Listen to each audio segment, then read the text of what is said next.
Hey, just Jay here, the bearded brace face, and I have had several requests to do this video. I'm going to be testing out the Rhino slider with the Evo Motion on it, as well as the Rhino Arc. I've got a camera over here giving me a wide shot of the whole room so you can kind of see what the setup is. It's a really echoey room in here, so you may hear some of that, but the idea is to put this in a random audio situation and to see how much the slider noise influences the microphones. I've got the slider roughly like 8 feet away, maybe 10 feet away at the most. We're going to do some tests with the Sennheiser Lav. We'll do a test with an on-camera shotgun mic. This is the EWG2 unit. I've got it clipped right here on my shirt underneath my beard. I'm going to do one without the slider moving at all, like I'm doing right now, one with the slider moving just using the motion, and one using the motion and the arc, because the motion does make noise and the arc does make noise. So I want to show you the difference between those and if it's usable for this type of scenario. This isn't a scientific test by any means, but it's a practical test, and I'm going to try to keep my voice at the same volume the whole time. So here we go. Sennheiser wireless lav, no motion. Test 1 2 3. Test 1 2 3.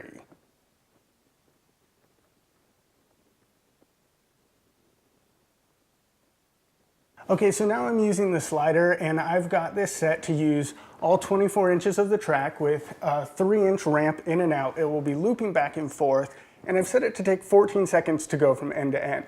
Depending on the speed that the slider is going, the sound ramps up and down. You'll get a higher pitch noise or a lower pitch noise as the vibrations happen. Sennheiser wireless lav with Rhino Evo Motion only.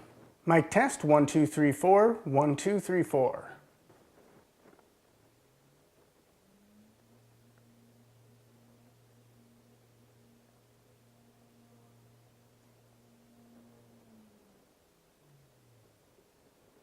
So this will give you an idea of how loud it is compared to my voice being 2 feet from the slider.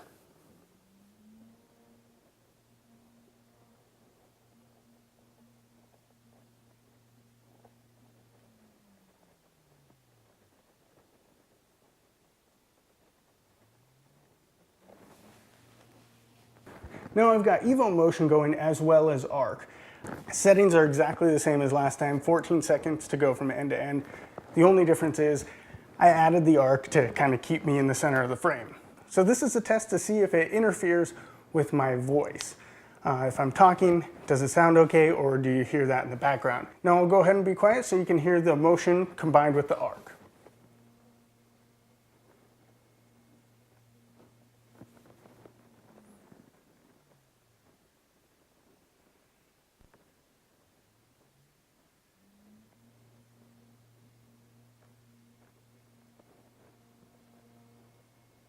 Okay, now we'll get up closer and let you hear it up close.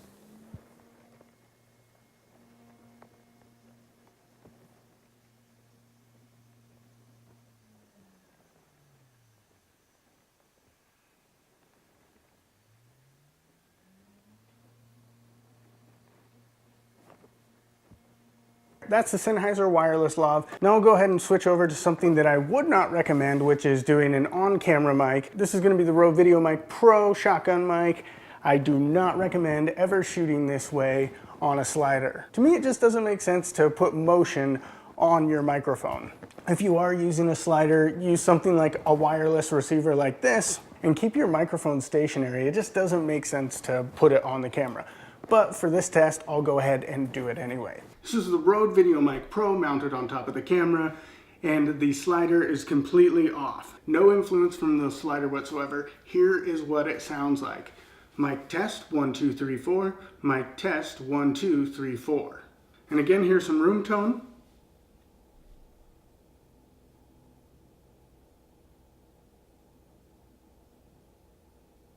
This is the Rode VideoMic Pro on top of the camera using the Rhino Evo Motion and no arc at all. So this should give you what that sounds like, how my voice sounds, and if the Evo is bleeding into it. Mic test 1 2 3 4. Mic test 1 2 3 4.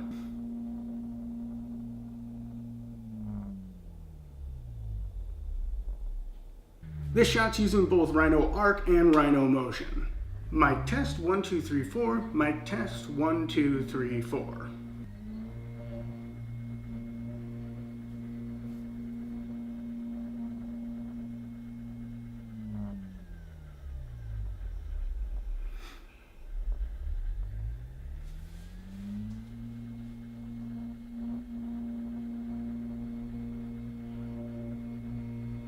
There you go, this is the audio test that people have been asking for. Hopefully this clears up some of the questions that people have had, and I'm really interested to see how it sounds. Without a doubt, the slider does make noise, but I haven't personally noticed it getting into my audio and ruining any shots for me. Maybe I'm just oblivious to it. This video should give me the definitive answer on that, but really I haven't seen it as an issue on any of my shoots. In interview setups, I tend to almost always use this wireless lav. And I keep the slider at a decent distance. I suppose if I got up really close, there might be some issues. Generally speaking, to get the cool parallax effect that I'm wanting, I'm often backing the camera up and zooming in, so I end up pushing the camera back further anyway.